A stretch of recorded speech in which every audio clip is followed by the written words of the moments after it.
What if one day after building a solid business, you woke up and the hundreds of thousands of dollars that you invested into marketing and messaging were, well, muted? This is exactly what happened to our guest today. And this is the United States of America. The people that immigrated to this country came from places where there was not freedom of speech. And they were like, you know what, we got to make sure that that's constitutional. Because where they came from, if they said something, they'd be put in prison. I'm a Florida boy, going to Sanchez on them. It's a red wave with Forgiato's on them. Since after the RNC, when they played my song, they deleted all my music off all streaming platforms. Any song I ever made came down. I mean, any song I made. So, you got to look.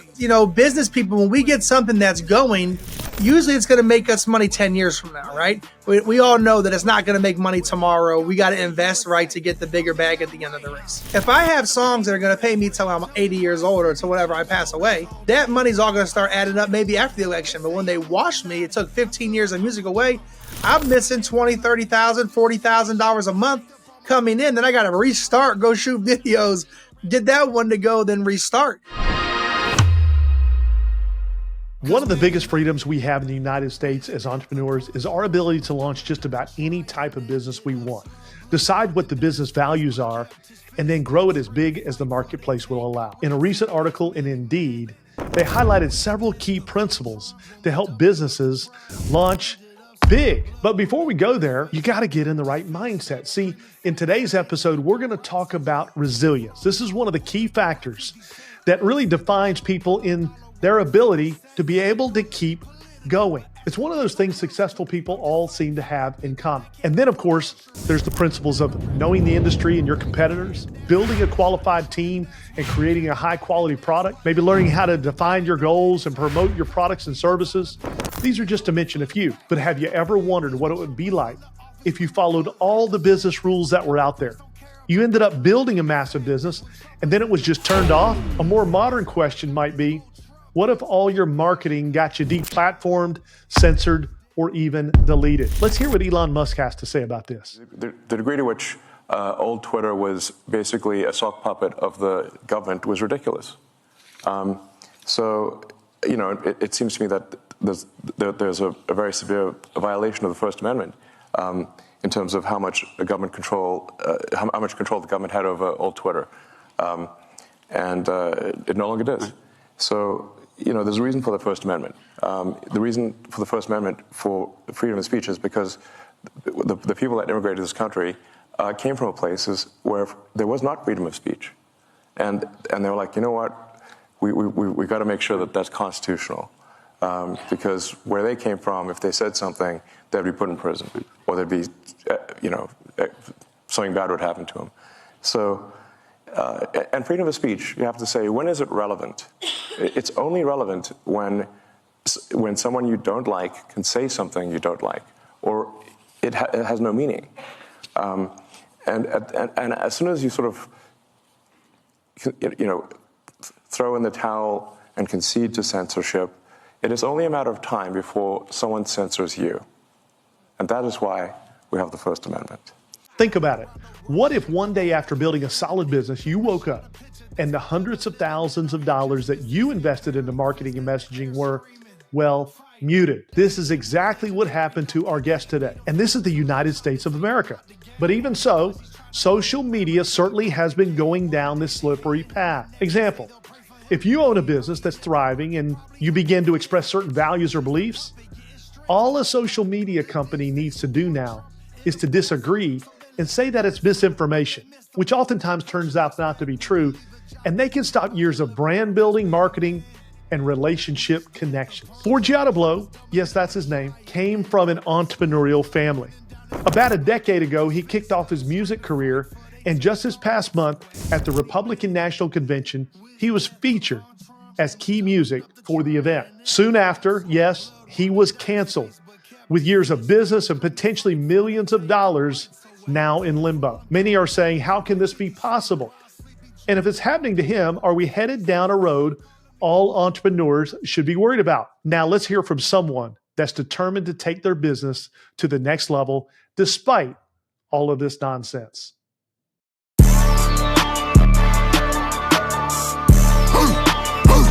It's a red wave. It's It's a red wave. Welcome to Florida. Forgiato believe. I'm a Florida boy, going to Santa's on them. It's a red wave with Forgiato's on them. Forgiato, thanks for being on the show, my friend. Really appreciate it. And excited to dig into this interview. This is a little bit of a different interview, but it's the same. You know, we're going to be talking about some of the same principles that I would talk about with anybody that I would consider a constitutional entrepreneur, somebody that believes in our country, believes in its founding principles, but out there is making it happen. And you've been the epitome of a guy that's making it happen. I mean, I was watching the RNC here a month or so ago with my family, and all of a sudden, Forgiato is on the screen. And I'm thinking, how did this guy go from, getting started? Tell us a little bit of the backstory. Now, obviously, you have a brand. We can see you're wearing some of the brand. You got some unique things there. But give us, Forgiato, first of all, thanks for being on, but give us a little bit of the backstory, maybe from the early day entrepreneurial, the decision to go all in with what you're doing that led you up to now millions of people are watching what you're doing. Yes, sir. Thanks for having me on. I mean, it's just about being the underdog. You know what I'm saying? That's one thing. I've been the underdog forever in everything that I've been doing. I went to a military boarding school in 5th grade to my senior year. I'm not saying school wasn't my main priority, but like by going to that military school, it made me not like school, right? I wasn't into school. So I was just into what I was going to do when I got out. So when I got out, a lot of my friends were rapping, and I was like rap music. I played basketball. It kind of goes hand in hand with the culture of basketball, rap music. And I was kind of like, I was cutting hair. I was a barber. I went to college. It wasn't for me. I ended up dropping out of college, I would say, right before I got my AA. I came back home. I said I was a barber cutting hair. And then I realized the biggest thing was you could have talent and then being able to market that talent, right? That's the biggest thing. I knew so many successful people, but I felt like these people weren't very successful. They were just good marketers. They were hustlers. They were grinders like myself. They just weren't the smartest person ever. So I felt like I could do the same thing too. So I started doing music. And in the very beginning, I was kind of like just promoting all my friends who did music. And then a lot of people would always tell me, hey, like you have the look, the image, you should be doing the music yourself. So I started coming out doing music, I would say in like 2014, really taking it serious. 2016, when Trump came out, I was just like, I did so many big things in those 2 years. And like so many people would support me to my face, or some people would, say I was doing great, but they never wanted to help me get further, or they, just never really believed in me all the way I wanted them to. And I felt like I was a Donald Trump of rap. Like I felt like everybody loved Donald Trump right before he became the president. Nobody had a problem with him. You got the books, letters of Trump. You got the freaking people out here bringing him out of shows. They're going to his casinos, and they just, all of a sudden, everybody hates Donald Trump. I feel like no matter what I did, it was always taken from me. The biggest thing they always said to me was, oh, you have a silver spoon. You know what I'm saying? Your family's rich. Your family's rich. My grandfather started Auto Trader. You know what I mean? Sold it for probably $300 million. Very smart guy. But was it the magazine or the marketing of the magazine to sell what you wanted to sell, which really got him rich? Right? And really made him successful. Because, back in the day until now, it's like you're successful. What do you got to show for that success? Right. That's right. Because when you look at, and I remember flipping through Auto Trader, there wasn't much to it. I mean, it was like, this is what it is. It's a magazine full of cars. You can buy stuff here. So you're right. The magazine was, not a crazy, awesome, new cutting edge thing. It was the marketing. And he turned that into, you said, a $300 million business. Yeah, and back then, $300 million is probably $1 billion business now because the money's different, obviously, right? So you got to look at that also. So, but my whole life, my family never gave me anything. I had to work for everything that I got. But it always stuck with me, like, oh, you're so rich, you're spoiled. I'm like, spoiled, I'm getting sent to military boarding school. This isn't really spoiled. And Donald Trump had a story like that. I don't drink, he doesn't drink. I don't do drugs, he doesn't do drugs. When he went to a boarding school also, I had saw, and I kind of watched this thing on Donald Trump recently, not the jump subjects, but how he really got his wealth. So he had a guy that was close to him back in the day, who was writing the Forbes list, right? And that's how the banks these days would lend money out to whoever was the highest on the Forbes list. But there really wasn't the bank accounts, and they weren't auditing the properties back then. So Donald Trump had people calling up, right, acting like they were someone that works around them or superior to Donald Trump and his father, and saying, well, Donald Trump owns all the real estate his father owns. He gave it to him and all this. And he was using that leverage, right, to get more money from the banks, more credit, and build his name. And then they come 10 years later, it was Donald Trump making those phone calls. The guy said there was never a guy actually calling. Donald Trump was physically calling and lying about what he owned to keep getting that higher credit. I just think that's not a liar. I think that's being genius, right? So my grandfather with the magazine, he was going physically into Mobiles, 7-Elevens, gas stations, paying people $5 or $10 to go inside and ask for his magazine. To the point where people started saying, get this magazine here. Everybody's asking about it. So that's really how the magazine really got into the big stores. Wow. And then there was a couple who was out in California that started making spinoffs, Cycle Trader, Boat Trader, and he owned the trader thing. So Cox sat him down, and I think he sold out 100%. Couldn't keep anything. We could have probably kept some of it. It would have been, a $1 billion company. It's halftime brought to you in the NFL, Super Bowls. I'm sitting at the basketball games, at the Magic game, looking at the court, and it says Auto Trader, and I'm like, this seat should be free. Why am I paying for this seat? So you grew up around an entrepreneurial mindset. You grew up around branding. You basically it's been ingrained in you. But you had to go make it happen. You had to go make it happen. But I didn't get taught none of it. But it was in me. Yeah. So certain things are just in you, right? And they might jump a generation or two, but you'll catch it if you're trying to catch it. If someone comes to you, Forgiato, and maybe they're not in the music industry at all, but they ask your advice on creating any kind of brand or distinction. That's really what you've done. You've created a distinction between you and everybody else, or the average. What is a piece of advice you find yourself giving individuals that you talk to about business? If they're not hating on you, throw it away. One thing. That's the biggest thing, because people will be so mad that they can't do what you're doing, right? So all these people can say, like, they want to talk you out. It's always your close people to you the most that talk you out of doing these big things, right? Because they're so scared that you're actually going to be able to do it without them. Being unique, something unique, that's a big thing. Obviously, being different than everybody else, having your own type of marketing where you're not copying nobody, you're one of one. That's a big thing too. Your look, your image, if it's an artist or a clothing line or something like that. And if not, one thing is I'm a sponge. I listen to tons of people. Like, I have a couple billionaire friends that I met in my life.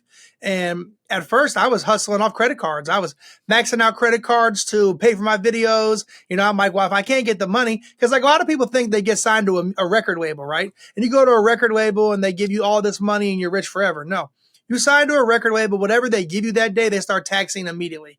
The money is getting paid back, so no matter what. So if you sign for $500,000, you owe them $500,000 plus whatever that is starting to accumulate that day, right? Then music videos, I might be, your boys do videos. They know how, it's not easy, but it doesn't cost $100K to bring the guys out and shoot a music video. But to Sony, it's going to cost $100K when they have you signed. So you're going to make that budget just disappear. So I said, there's no difference in going to the bank, getting a loan and doing it myself. What's the difference? Right. I just don't have the cosign. I got to build my own relationships. Okay, I'm good at talking. I'm good at building my relationships. I'm good at, coming together. So I started doing it myself. So I took $25,000 on the credit card. I know if I pay it back, I can get it to $50,000. And if I keep paying it back, my credit's going to get bigger. So my credit started going up, and I went from like a 500 credit score to 800 credit score in like 2 years of doing that, right? Mm-hmm. I was cash poor, but a lot of people that I knew that are very successful are cash poor. My grandfather was rich. He was cash poor. He didn't even have money half the time to fix stuff on the house they needed to fix or something, because his money was always stuck making money. And when you have that type of money, when you give it away, if you go to touch it, you're going to pay fees and fines. So the money that you did make is gone now. Yeah. That's how you want your money back? Okay, well, all the money you thought you made by giving his money is gone. So I would just tell people, really, man, to not be afraid to do it on your own. Yeah. Don't be afraid. It takes 10 years to be overnight success. It's great to see you 10 years later on the RNC and they're like, man, this kid came out of nowhere. It's not out of nowhere. And that's a good point, Forgiato. I think that a lot of people hold themselves back because they're worried about what everybody else is thinking about them all the time. They don't take action. You've learned to overcome that. You can't be in your business. You can't be worried about what everybody thinks, or you wouldn't do anything, right? Yeah. You're focused on what you believe in, and we're building up to the RNC conversation that I want to have with you. briefly because your career has steadily grown, but it hasn't grown without a fight, because we're in a modern world today, and you've taken principles you've learned, you've developed some of your own hard knocks, you've built a marketing machine around you, millions of followers, millions of views, but that hasn't been the simplest in the world we're in today as well. You've chosen somewhat, like any great company would have some sort of edgy type marketing. You've gone down that path politically in a not so normal background of how things are done politically. You've been censored, man. I've watched you get kicked off platforms. I've watched you build up followings. I want to speak to you about censorship just for a second, because we're in the United States of America. And here it is. I'm talking to a guy that's expressing his views. And I see a whole lot, in my opinion, things out there that are worse that are not being censored. Mm-hmm. I want to get your perspective on that, how it's applied to your business. I mean, you've had to hit the reset button a number of times. Tell us a little bit about your censorship journey and what someone like you, how you feel about the direction of the country and where we're going with this. Well, censorship at one time, I would say before I got really political, everyone's always used that term, like I'm getting shadow banned, I'm censored. And I used to be like, no, you're just not popping. Like nobody cares. You're not famous. And I used to always say to people, because I've always had attention. I was always good at getting attention no matter what I was doing. But man, censorship is real. And I'll tell you right here to your face, it's real. I've spent hundreds of thousands of dollars building social media platforms to build them up, and just to get taken down by somebody sitting there going, delete. I paid these companies behind the scenes $10,000, $15,000 that work there to get my pages reenacted. They get back up. Next thing you know, delete. It's like, who can I call? Hey, I just paid you guys $15,000. You know what I'm saying? I wired the money to London. Like, the censorship is real, and it's about, I'm not saying nothing I think that's racist. I'm not online bullying one person, specifically every single day or regular, you know what I mean? I'm just talking about what I want to do, how I feel. I had some stuff today on my Twitter, on my X, where people were mad about certain things I was saying, because, it's freedom of speech. I can say what I want to say. And just because I don't feel everything that you're going to say all the time is the same. Like, one thing about me, I've always been a Donald Trump guy, because, he's the president of the United States, and we talk about censorship. How can I complain about my rap video being down when he's the president and can't even go on social media? Yeah. He couldn't go on social media. He's banned from Instagram. He's banned from Twitter, before it was X. And he's the sitting president of our country, and they're telling him he can't be on social media. That doesn't make any sense to me. I don't see how that's even. These other countries, the president really runs the show, and the president calls the shots, right? And if you go against the president, they put you right in jail or kill you those days. I'm sitting here listening. I'm thinking all entrepreneurs, generally speaking these days, are dealing in the social media space. They're dealing in growing their platforms, whatever it is, whatever business they have. They're growing their reach, their contacts using social media. You have done a similar thing, except for you've been canceled. You've been knocked down. They've hit the reset button. You've paid money to get your pages up, and then they take them right back down. How have you navigated? Here you are. You're still here, my friend. You even though you were canceled more than anybody I had personally known, your following is still out there. So they haven't really. I know it's frustrating, but that underdog thing you mentioned about earlier has, in this case, worked for you. What has been your plan, waking up every morning not knowing when you're going to get canceled and when you're not, on how you can keep growing your business? How crazy as this sounds, I didn't even post it yet. I got an EKG yesterday in the hospital because my heart's been hurting the last 30 days since after the RNC, when they played my song, they deleted all my music off all streaming platforms. Any song I ever made came down. Any song I made. So, you got to look. As independent artists, and some of those songs had millions of views, and they were millions. So what I'm trying to say, as business people, when we get something that's going, usually it's going to make us money 10 years from now, right? We all know that it's not going to make money tomorrow. We got to invest right to get the bigger bag at the end of the race. So if I have songs that are going to pay me till I'm 80 years old, or to whenever I pass away, that money's all going to start adding up maybe after the election. But when they wash me, it took 15 years of music away. I'm missing $20,000, $30,000, $40,000 a month coming in. Then I got to restart, go shoot videos, get that one to go, then restart. And it gets frustrating. So, I mean, honestly, the stress of it's crazy. Now I have artists signed to me. My brand is way bigger. And now with my music coming down, their music came down. So Black Donald Trump, Trump Latinos, all their albums, all the hard work they put in this year for me, all their stuff's gone. And they can't even get their percents of the money they're making. It was taken down.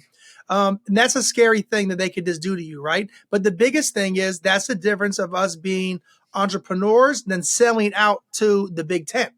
See, that's where the big thing comes in. So when you're an underdog, you could say, I'll do it my way. But when you get to your way being on such a big platform and you're talking about somebody who they really despise on a huge platform, you're getting taken down. That's just what they do. Unless you play by their rules all the way. And there's a lot of big people that come off as pro-Trump, but they're playing by their rules the right way. They don't say Trump as much. They're not really going at certain things. They know what words to put on YouTube, what not to put, what to put at certain places. Somebody like me, it's a gift and a curse. I'm sitting in the RNC, had no clue they're going to play my song, and I'm like, here it is. I've been working for this for so long.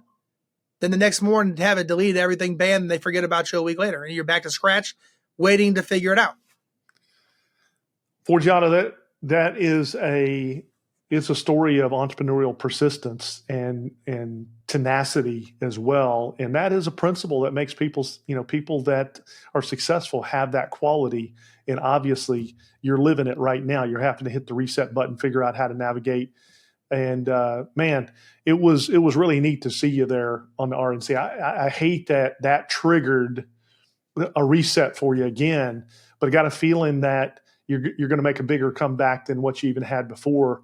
And we're looking in November. Let's end this interview talking about Donald Trump just for a second, because you're all in with Trump. I mean, you've got one of the coolest trucks that's out there. I mean, but tell me why you're all in with Trump. Tell me why Forgiato is all in with Donald Trump to be our next president.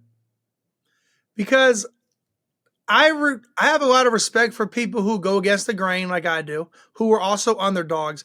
Just because you're a millionaire doesn't mean you're not an underdog. Like, people don't realize that. So you could be rich enough to go against and start your own company, but there's 40 guys coming together trying to beat you every single day. You can never beat those 40 people. Then they're going to start taking all your connects. They might pay them $5 more, $10 more. They might, lose the business on 40 people for doing business with Donald Trump. We're going to do business with the 40 people. Donald Trump stuck to his cards always. He fought, and now he's fighting for the American people. I mean, I'm seeing this man take a bullet. I'm seeing this man get indicted. I'm seeing, stuff that I'm over here complaining about my song getting taken down. Like, boo-hoo, you know what I'm saying? This man has almost got assassinated, and this is real. I'm seeing it first eye. I'm at these rallies. I'm getting my way into all these places. Nobody's just calling me Forgiato, we're going to pay you. I mean, they know who I am, but like, my video is played at the RNC. Guess who snuck into the RNC? Me. You know what I mean? I don't have a politician pass. You know what I'm saying? And I made it all the way into something that big with my song being played. It's just, it's just how it happens. I show up to these places. They know who I am. I walk in. There's nobody calling me saying, hey, we need you at the RNC and you're going to be needed here. I go to these places. So the biggest thing is showing up. Well, Donald Trump's always showed up. That's one thing I've seen. He's always sat back and made the right moves. I think he swallowed his pride a lot of times, and I do that sometimes too. And that's a big thing as a up and coming, whoever you are, businessman. You got to swallow your pride sometimes, and you'll get the last laugh, or you'll catch the win with that person again. Make people burn their bridges, never burn your bridges. And I don't think Trump's really burns a lot of bridges. I mean, you looking at somebody like Trump right now, he is probably the strongest cabinet that could ever be formed. If you take a Tulsi Gabbard, if you take an Elon Musk, you take a Tucker Carlson, you take a Vivek, you take a RFK. I mean, he has like people around him. And I hope now Trump, his brand's big enough to step back and let them go 1 against 5. Mm-hmm. Right? Let this new group of people actually help what he's doing. And I mean, I think it shows a lot of Trump maturing to the next stage of his life, right? Trump could just walk away any moment. He's wealthy. Yeah. They wouldn't indict him. They wouldn't sue him. They would drop everything. If Trump just went and said, okay, I'm going to go with the rest of my life with my grandkids and just enjoy my family, no problem. Trump takes it personal like I take it. I take it personal. When you delete me, I take it personal. And I'll spend my last dollar to get back to where I was at to prove to you I'm still here. Because that's just how certain people are cut. And not everybody's built for that, right? Not everybody wants to lose sleep at night. Not everybody wants their stress go so crazy. I mean, it looks nice, when you see all the diamonds and gold and, the nice cars and nice studios. But man, it took years of nobody believing in you to do something, especially when I was a white rapper, right? Doing degenerate music. They're like, this will never work. You think the hood's going to buy your music, right? So then when I switched to do this, they're like, you think Republicans are going to support you? You think you're going to get in with that crowd? Good luck. They're racist. So I think I showed a lot, right? Going that route, showing that they're not. And at the end of the day, if you have a good message and a good meaning, they're going to back you. And that's one thing I'm saying. So, I mean, I think Trump, I've been all in with him because his work ethic, he's never stopped, but he's just a go-getter or a grinder, and he takes it personal. Yeah. And you got to take it personal. People are too lazy these days. No one is going to give you your dream. And if it just comes too easy, it won't last. Yeah. You got to be able to ride the ups and downs. You got to be, if they're not banning you, it's not working. I mean, if you're not doing something political, I don't expect you to get banned, right? But there's certain things that they'll do to you. You might get, the IRS look at you differently. I don't know, or other businesses might cut off your stream of what you're doing, or they might cut your investors down. You know what I mean? But when you build your foundation for so long off of bricks, right? When you get taken down, you fall back to that brick. You don't go all the way down. So when I go all the way down to 0 followers, yes, but all these other people that I supported me are looking for me. Yeah. And they're like, where's he at? Where's he at? And I've did numerous things to outsmart that. Like if I can't be on social media, cool. I'll sign other artists and then use their ID to make a social media. And now you can't delete that social media, and they can share my stuff too. Yeah. And now I'm taking more people on the ride with me. Enjoy the ride. Yeah. You're only getting the ride because I had no one else that I could ride with. So if they're down to ride and we're down to get it together, it's cool. But at the end of the day, it's all about the branding. So only way if they cut my stream dead to brand myself is to take you with me and brand you and make you big. And then we're both big together. Let's go. Let's go. Forgiato, thanks for being on the show today, man. We're looking forward to watching you excel even past where you've ever been before. We're certainly rooting for you, excited for you, and Godspeed. Have a great one, buddy. Hey, thanks a lot, man. God bless you and your family.